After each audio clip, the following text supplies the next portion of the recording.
Hello and welcome to Retirement Today.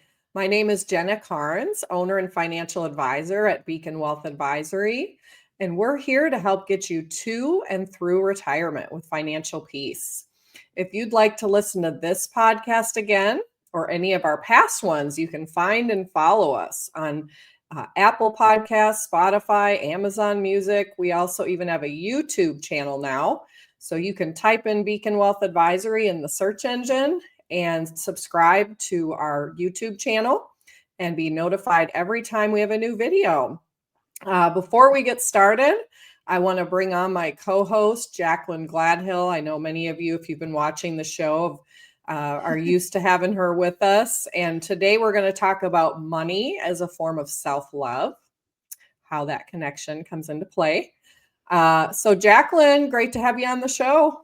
Well, thank you, Jenna. Yes, love is in the air, and I'm really excited about this topic. I mean, we could be talking about facials, massages, spa days. I'm excited to hear what your perspective is and how you think money can be a form of self-love. Yeah, it's going to be a great topic. Probably not one that you hear a whole lot about. But I'm a big fan of self-love. And I think you and we've talked about this, but I'm especially on a quest this year to just really be the best version of myself as Mhm. possible. And so I think, I've really incorporated a lot more self-care routines into my life. Yeah. And so it's really made me think about this topic as it pertains to money, because I really believe, and you probably do too, Jaclyn, that, the more you take care of yourself, the more you can give to others, right? Absolutely. Yep. And so this will be a different perspective. One of the things that I've been doing recently for self care is just getting outside in nature and enjoying this beautiful, beautiful fall weather that we're having in Kansas. And so my morning routine, I've really been getting into this. I get up in the morning, get my pumpkin spice latte, get outside. And there's something about when I get outside and do my meditations, my devotionals, just getting outside and connecting with nature and taking a walk in the morning has just been such a wonderful way to start my day. And so I think that's been one of the best self-care routines that I have in the morning. But what about you, Jaclyn? Like, what are some of the things that you do to take care of yourself?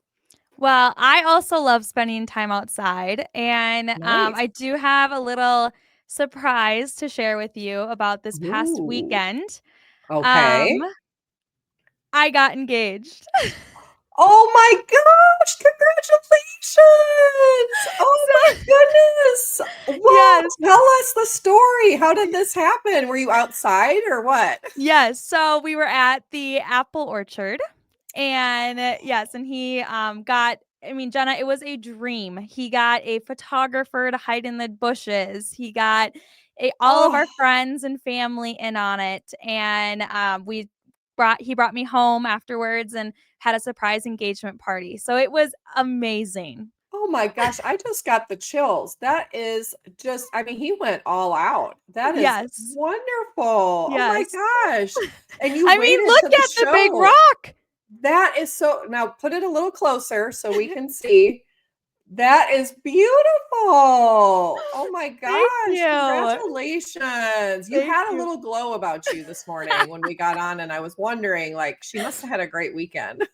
I was trying to keep it from you so I could get your raw reaction on the recording. Oh, yes. I am so happy for you. Well, we will have so much fun talking about wedding planning then on the Yes. show. We want to hear all about it and keep up with the story. But congratulations, Jaclyn. That is just amazing. Oh my Well, thank you. gosh. I mean, Jenna, and it really has to do with today's topic that you chose. So somehow we were on the same level here about self Yes. love and how it relates to money. And now I'm going to need all of these tips for my future and planning this wedding. You yes, yes, you really are. And it'll be beautiful, I'm sure. I remember when I was planning my wedding, I do think it's worth it to hire a wedding planner if you can, Yes. unless you have like a mother or mother-in-law that's like has the time to do it. But just like in your financial life, having a good wedding planning team is also very important because it does take it a little bit off of you. And then you get experts, right? That like Yes. do it and that's what they do all day long. So,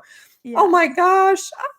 Anyway, you made my day. Yes. Well, Jenna, I mean, you're saying that self love isn't just the bubble baths and the candles, which Yeah, we do appreciate. we Um, do. and we also appreciate going to therapy, but Yep. it can mean taking even better care of your money. And so, what are some of the ways that we can all do this? Yeah, well, there really is a connection between money and self-love, and we're going to talk about that.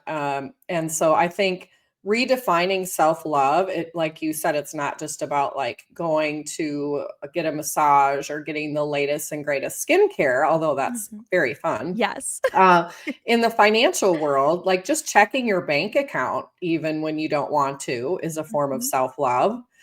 Saying no to things that you can't afford, setting boundaries with yourself and others, creating an emergency fund, not because you're afraid, but because you deserve to have that peace of mind and that safety net. Mhm. Consistently adding into your retirement funds to set yourself up for long-term financial security. These are really all powerful ways that you can take care of yourself in the financial part of your life.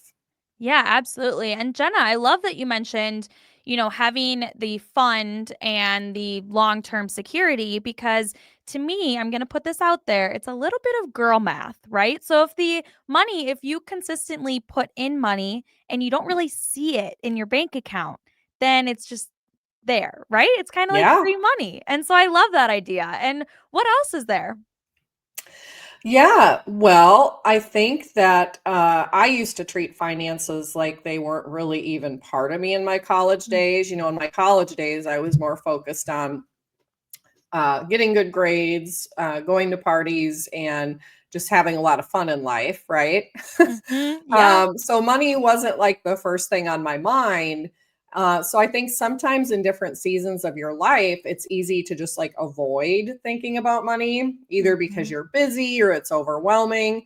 But really avoiding your finances, it could be looked at as a form of self neglect. And so Yeah. paying attention to your money, I believe, is an act of love. You have to at least look at where you're at and ask yourself that, where am I at with my finances, and not like just check your bank account, once every Mhm. few weeks or something, right? Yeah, absolutely. And that can be a tough task. I mean, I know sometimes when you're not happy with the amount that's in there, it's tough to do. But you're right. You Right. just have to put yourself first and come to the truth of some things as well. And so when it comes to living in a circle of deprivation, what does that mean and how do people neglect themselves? Yeah. Well, I think there's a few ways that people can neglect themselves. Always putting others first. And I know even in like growing up in church or, Mhm. different faiths that are out there, sometimes, you always learn like put others before you and serve others, which Mhm. is totally wonderful. But you also have to love your neighbor as much as love yourself Yes. and your neighbor. So sometimes people can go overboard and give to family and friends even when they're struggling. Mhm. And sometimes people never spend money on themselves. They like almost feel guilty for buying anything non essential, even if it is affordable for them. And the other thing I've seen people do is just delay joy indefinitely. Waiting for the perfect time to take a vacation or Yeah. spend money. Sometimes it never comes. And Mhm. I'll tell you, my mother in law, I'll never forget this, Jaclyn. Unfortunately, she had a stroke in her Oh, early wow. 70s, and I'm they so had sorry. really oh, thank you. They had really, really wanted to take a lot of vacations in Mhm. retirement, and because she had a stroke and really, ended up in a wheelchair and couldn't really move around that well, they Mhm. couldn't really take the vacations that they wanted to in retirement like they were hoping and planning. Yeah. And so she always would tell me, Jenna, Spend your money, take those vacations, enjoy it when you're young and you've got your health, and like earlier in retirement, because if you keep putting it off, if your health changes or something changes, you may never even really get to enjoy it. Right. Yeah. So I thought that was great advice. But like I said, some people just really delay spending indefinitely to find that perfect time. Yeah, I mean, I could say the exact same thing with this, right? I mean, my boyfriend, well, my fiance now, Quinn, he and I have been dating for almost 5 years. And so Yes. he kept putting it off because it wasn't the financial right time, and he wanted to Right. be financially supportive. But in reality, let's just build that together and let's stop waiting, because Yeah. what are you going to wait for at that point? And so what about ignoring, your personal financial health, Jenna? What does that mean?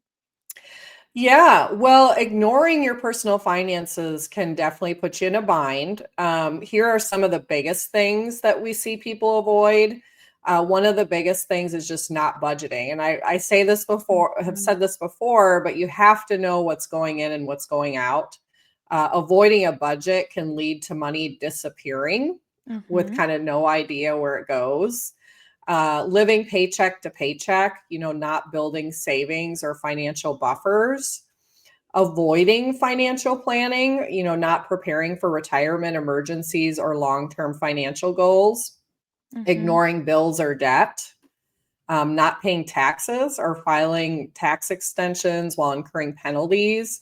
These are all some of the things that people do, with ignoring or kind of neglecting their personal financial health. And it can really creep up on you, the consequences for that, right?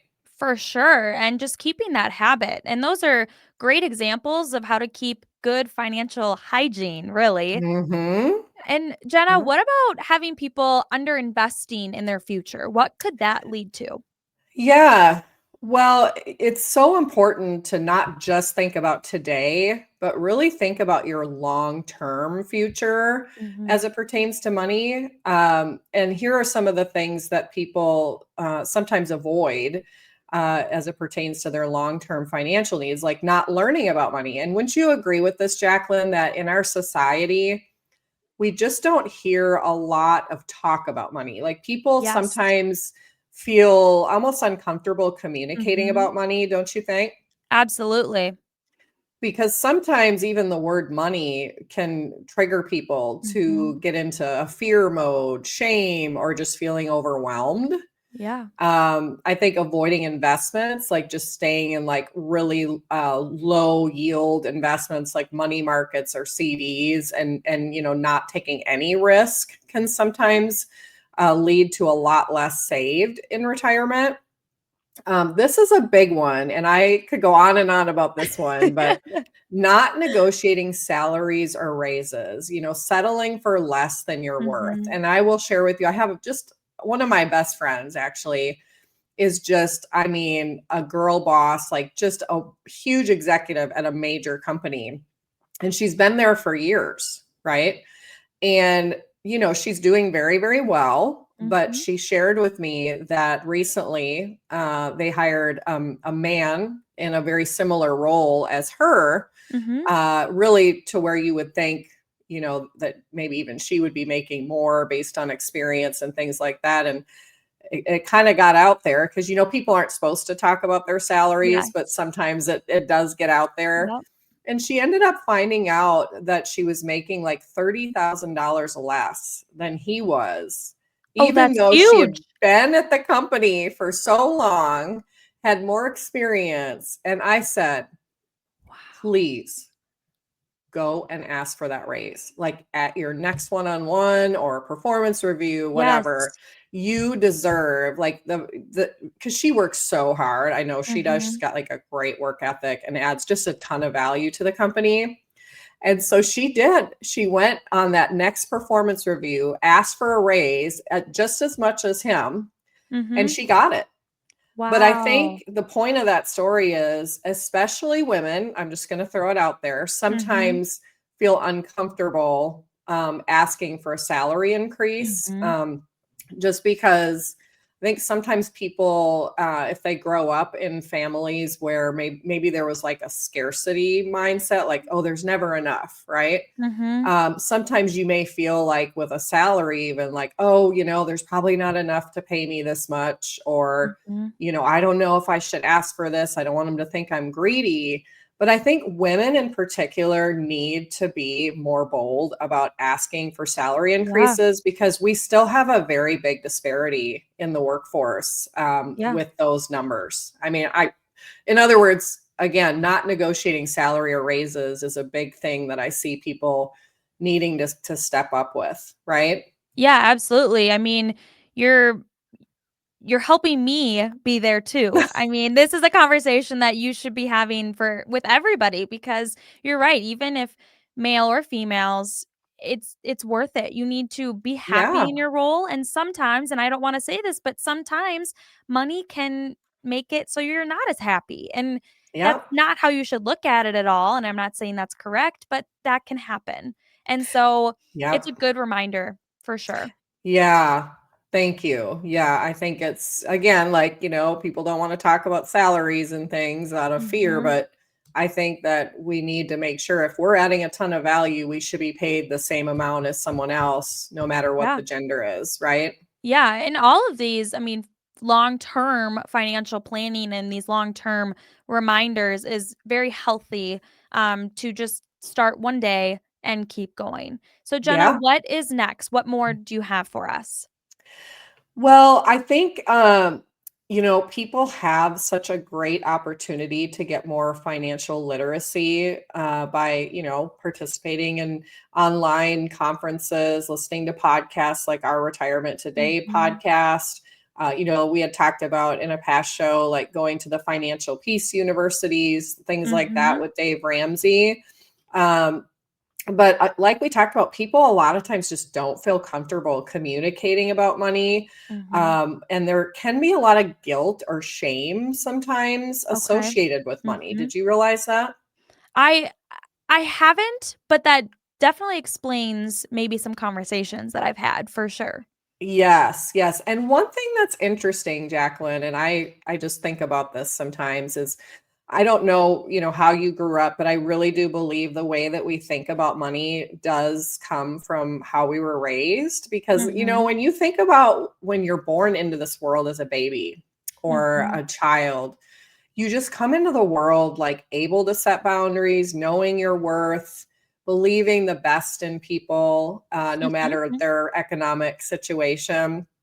And I think like depending on how you were raised, it can really change the way that you look at your worth. Or I don't know if you've ever heard this, but I know in my family, like there have been comments made before about like rich people or people that Mhm. have a lot of money. I don't know if you don't have to say your Yeah. parents, but like I think every family, like you'll hear maybe negative comments about, oh, those rich people or those wealthy people, right? Mhm.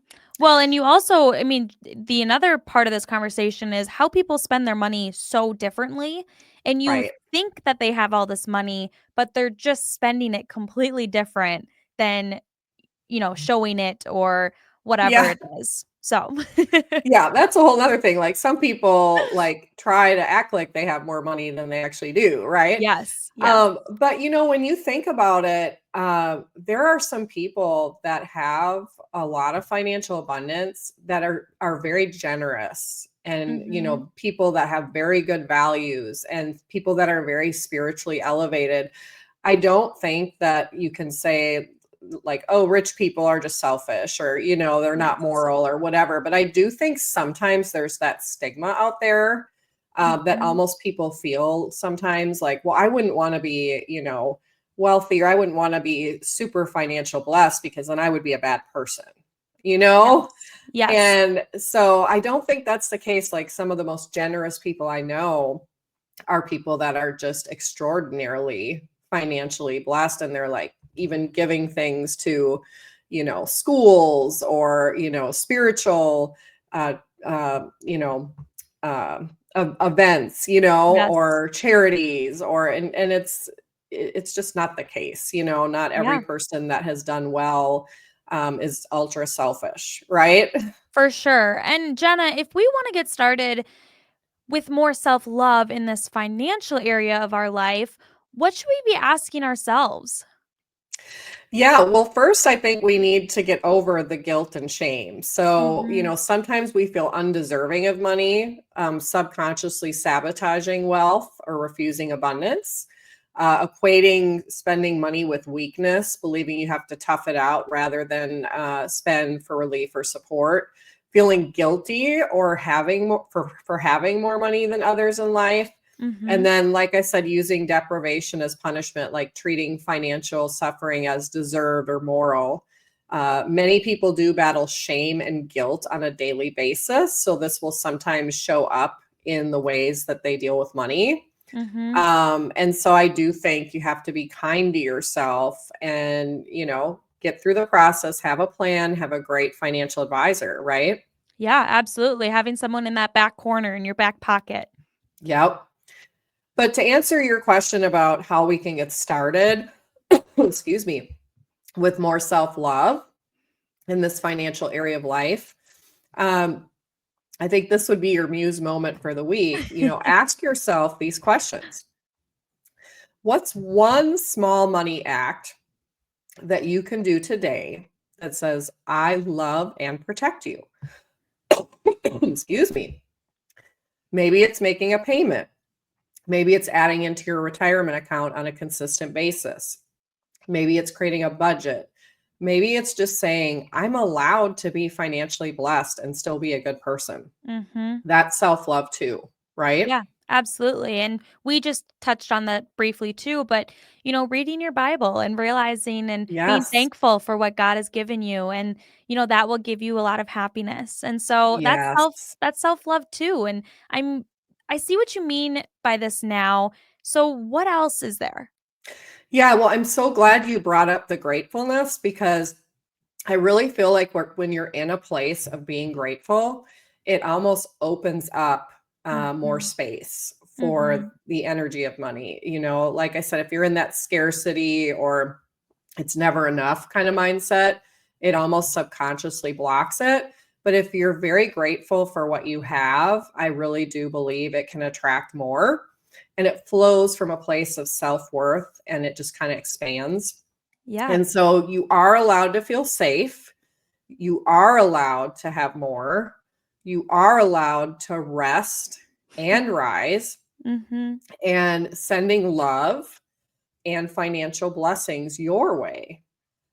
So those are just some things that I like to think about when it comes to money. Yeah, absolutely. And thank you, Jenna, because we just received the positive financial energy and strategies and so many good things. You've got a smile on my face, and I think I put one on yours earlier too. You did. Yeah, there's a lot of love on this show. I'm just saying, like, it's Yes. all love. I love it. Well, and Jenna, if people want to create more money self love and meet with you for a complimentary financial consultation, how would they get a hold of you? Yes, we would love to help people do that and really elevate their financial health. So you can give us a call for that complimentary consultation at 1-800-994-8993. Again, that's 1-800-994-8993, or go out to our website and you can request a consultation out there as well. And we'll give you a call back, which is beaconwealthadvisory.com. So Well, thank thank you. you. Yeah, thank you, Jenna. Today's been a great Yes, episode. I had a blast with you, and there's so much too. love. So, first step is always to love yourself before you can love others. Yes. And that is our running theme for today. And so, I hope our listeners and viewers can see that and listen and also act within those means. Love it. All right, Jenna. Well, that does it for another episode of Retirement Today with our host, Jenna Carnes.